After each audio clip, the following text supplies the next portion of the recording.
എനിക്ക് വ്യക്തിപരമായിട്ട് വളരെ അടുപ്പവും സ്നേഹവുമുള്ള ഒരു മാധ്യമ പ്രവർത്തകയായിരുന്നു നമ്മുടെ ഇപ്പോഴത്തെ ആരോഗ്യമന്ത്രി സഖാവ് വീണ ജോർജ്. ഞങ്ങൾ തമ്മിൽ കാണുന്ന കാലത്ത് ഞാൻ സഖാവും, വീണ ജോർജ് ഒരു കോൺഗ്രസ് അനുഭാവി അല്ലെങ്കിൽ കേരള കോൺഗ്രസ് പശ്ചാത്തലമുള്ള ഒരു മാധ്യമ പ്രവർത്തകയും മാത്രമായിരുന്നു. നമ്മുടെ M Nikesh Kumar India vision ചാനലിൽ നിന്ന് രാജിവെച്ച് പോയപ്പോഴാണ്, അദ്ദേഹത്തിൻ്റെ ഒഴിവിലല്ല, അവിടെ ഒരു വാർത്താ അവതാരകയായിട്ട് വീണ ജോർജ് വന്നത്. അതിനു മുമ്പ് അവരെ അവിടെ കണ്ടിട്ടില്ല. അന്ന് നികേഷ് കുമാറും ഭഗത് ചന്ദ്രശേഖറും അനുപമയും മറ്റുമൊക്കെയാണ് അവിടുത്തെ വാർത്താ അവതാരക സിംഹങ്ങൾ. പെട്ടെന്നൊരു ദിവസം വീണ ജോർജ് വരുന്നു. നമ്മുടെ എക്സിക്യൂട്ടീവ് എഡിറ്ററായിരുന്ന MP ബഷീറിൻ്റെ ഒരു വാത്സല്യ ഭാജനമായി മാറുന്നു. അങ്ങനെ രാത്രി ന്യൂസ് നൈറ്റ് അവതരിപ്പിക്കാനുള്ള ചുമതല വീണ ജോർജിന് കിട്ടുന്നു. വളരെ മാന്യമായിട്ടും മധുരമായ പെരുമാറ്റം കൊണ്ടും വീണ ജോർജ് ഈ ചർച്ചയെ ഒരു വമ്പിച്ച വിജയമാക്കി തീർക്കും. ഞാൻ മുമ്പും പറഞ്ഞിട്ടുള്ള കാര്യമാണ്. മലയാളത്തിലെ ഏറ്റവും നല്ല വാർത്താ അവതാരക ആരായിരുന്നു എന്ന് ചോദിച്ചാൽ വീണ ജോർജാണ്. അവർ വളരെ മാന്യമായിട്ടും സത്യസന്ധമായിട്ടും പക്ഷപാതമില്ലാതെയും ആ ചർച്ചയ്ക്ക് വരുന്ന ആളുകളെ ആക്ഷേപിക്കാതെയും വളരെ നല്ല രീതിയിൽ ചർച്ചകൾ നടത്തി.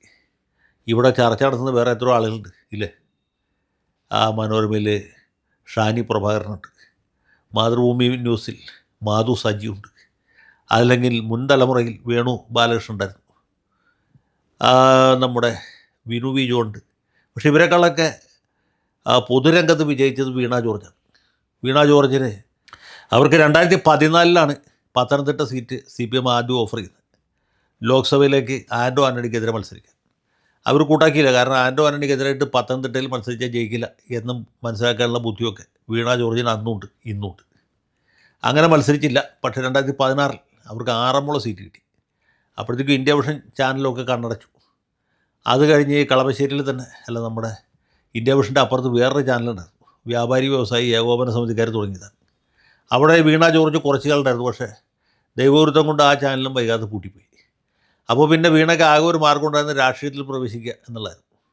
വീണ അങ്ങനെ മാർക്സിസ്റ്റ് സ്വതന്ത്രയായിട്ടാണ് ആദ്യം ആറന്മുളയിൽ എത്തുന്നത്. അവർ എന്നെ വിളിച്ചു ചോദിച്ചു, ഇപ്പോഴും ഓർമ്മയുണ്ട്, മത്സരിക്കാൻ ഏതാണ് നല്ലൊരു ചിഹ്നം എന്ന് ചോദിച്ചു. പാർട്ടി ചിഹ്നത്തിൽ മത്സരിക്കുന്നതാണോ സ്വതന്ത്ര ചിഹ്നത്തിൽ മത്സരിക്കുന്നതാണോ നല്ലത്?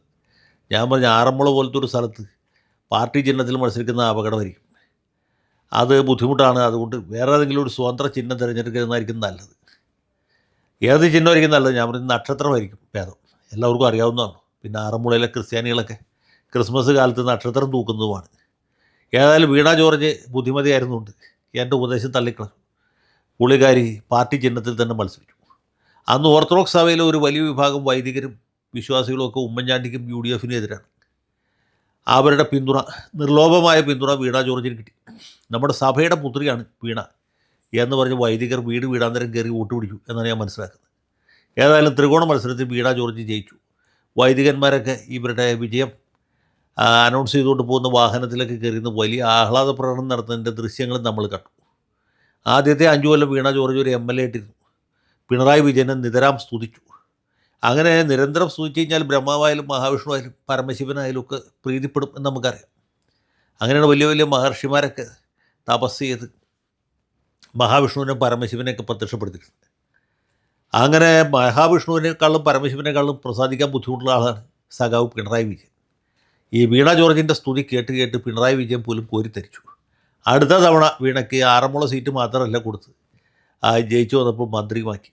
മന്ത്രി എന്ന് പറഞ്ഞാൽ പോരല്ലോ, ശൈലജ ടീച്ചർ ഭരിച്ച ആരോഗ്യ വകുപ്പ് തന്നെ കൊടുത്തു. അങ്ങനെ വീണ ജോർജ് ആ മന്ത്രിസ്ഥാനത്ത് 5 കൊല്ലം പൂർത്തീകരിച്ചു. അതിനിടയ്ക്ക് പല ദുരന്തങ്ങളും ഉണ്ടായി. ഇവിടെ മെഡിക്കൽ കോളേജിൻ്റെ ഭിത്തി ഇടിഞ്ഞു വീണ ആളുകൾ മരിക്കുന്ന പോലെയുള്ള സിസ്റ്റത്തിൻ്റെ തകരാറുകളൊക്കെ ഉണ്ടായി. ഞാനിപ്പോൾ അത് എണ്ണി പറയുന്നില്ല. ഏതായാലും വീണ ജോർജ് വീണ്ടും ആറന്മുളയിൽ മത്സരിക്കാൻ ഉദ്ദേശിക്കുകയാണ്. അതിൻ്റെ മുന്നോടിയായിട്ട് അവരുടെ ഭവന പരിസരത്തുള്ള, അല്ലെങ്കിൽ ആറന്മുള പത്തനംതിട്ട ഭാഗത്തുള്ള തുമ്പമൺ ഭദ്രാസനത്തിൽ നിന്നുള്ള ഏതാനും വൈദികരെ വിഴിഞ്ഞത്ത് കൊണ്ടുപോയി കാണിച്ചു. വിഴിഞ്ഞം കേരള സർക്കാരിൻ്റെ വലിയൊരു പുരോഗതിയാണ്, പുരോഗതിയുടെ ഒരു സൂചകമാണ്, പുരോഗതിയുടെ ദൃഷ്ടാന്തമാണ്. അതുകൊണ്ട് തുമ്പമൺ ഭദ്രാസനത്തിലുള്ള ഓർത്തഡോക്സ് വൈദികന്മാരെ അവിടെ നിന്ന് വാഹനത്തിൽ കയറ്റി തുമ്പമണ്ണിൽ വിഴിഞ്ഞത്ത് കൊണ്ടുവന്ന് പോർട്ടൊക്കെ കാണിച്ചു കൊടുത്തു. അതിൻ്റെ വീഡിയോയും എടുത്തു, ഫോട്ടോയും എടുത്തു. തീർന്നില്ല, വീണ ജോർജ് ഇവർക്കൊരു അത്താഴ വിരുന്നും കൊടുത്തു. അങ്ങനെ വൈദികന്മാരൊക്കെ അത്താഴ വിരുന്ന് കഴിഞ്ഞ് എമ്പക്കവും വിട്ട് ആറന്മുളയ്ക്ക് തിരിച്ചു പോയിരിക്കുകയാണ്. ഇവരൊക്കെ അവിടെ ചെല്ലുമ്പോൾ ചെയ്യേണ്ട ദൗത്യം എന്ന് വെച്ചാൽ നമ്മുടെ സഭയുടെ പുത്രിയാണ് വീണ ജോർജ്. സത്യവിശ്വാസികളെ ഒരുങ്ങിക്കൊള്ളുവിൻ, ഉണർവുള്ള മണവാട്ടികളെ ദീപങ്ങൾ കൊളുത്തുവിൻ. ആകാശത്ത് വെള്ളിമേഘങ്ങളുടെ മീതെ അഗ്നിരഥത്തെ ഞാൻ കാണുന്നു. വീണ ജോർജ് വീണ്ടും വരുന്നു, അവൾ വീണ്ടും വരുന്നു എന്നാണ് ഈ നാടകത്തിന് ഞാൻ കൊടുക്കാൻ ഉദ്ദേശിക്കുന്ന ക്യാപ്ഷൻ. അവൻ വീണ്ടും വരുന്നു എന്നുള്ള നാടകം CJ തോമസ് പണ്ട് എഴുതി കഴിഞ്ഞു. അതുകൊണ്ട് ഞാനിവിടെ പറയുന്നു, ഞങ്ങളിവിടെ അവതരിപ്പിക്കുന്ന ഇടതുപക്ഷ ജനാധിപത്യ മുന്നണി ആറന്മുള തിയേറ്റേഴ്സ് അവതരിപ്പിക്കുന്ന പുതിയ നാടകം അവൾ വീണ്ടും വരുന്നു.